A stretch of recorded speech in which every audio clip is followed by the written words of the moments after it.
Starting next year, the amount of refugees allowed into the U.S. will be capped at 30,000. Now, Secretary of State Mike Pompeo calls these expansive numbers.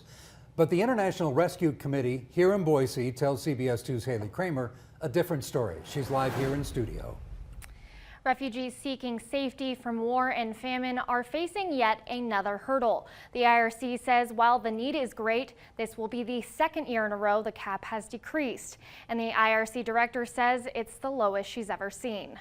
There's so many displaced people in the world. Now is not the time to wind the program down. In 2016, the cap on refugees was set at 110,000.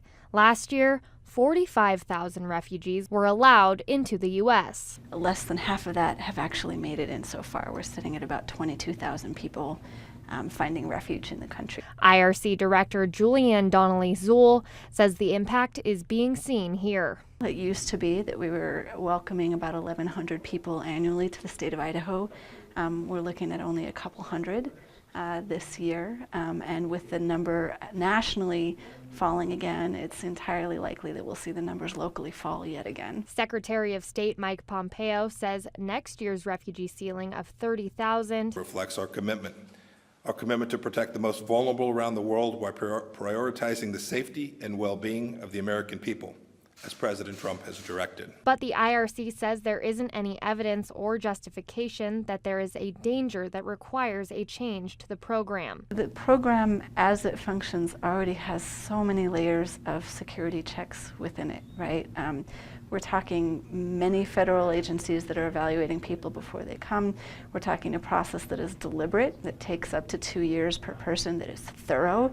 If there's even a whiff that someone is not safe to bring to this country, they're not going to make it to be part of the less than 1% of applicants that make it here. She says the U.S. once accepted greater than 50% of the refugees allowed to stay permanently and start their new lives. We are no longer the leaders. We're no longer able to say that we're the humanitarian champions. We are barely meeting a fraction of the need that there is. The IRC is calling for the refugee arrival cap to be raised to 75,000. Live in the studio, Haley Kramer, CBS 2 News.